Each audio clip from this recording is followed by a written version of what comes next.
Hey, what's up, guys? How are you doing? I am also doing great. Here is the message.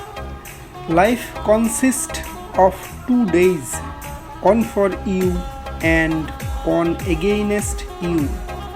So, when it's for you, don't be proud or reckless. And when it's against you, be patient, for both days are test for you. মূলত জীবন দুটি দিন নিয়ে গঠিত, একটি আপনার জন্য এবং একটি আপনার বিরুদ্ধে।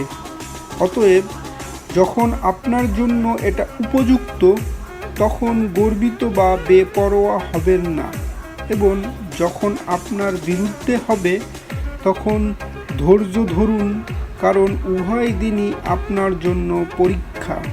Hope so you are enjoying this views, guys.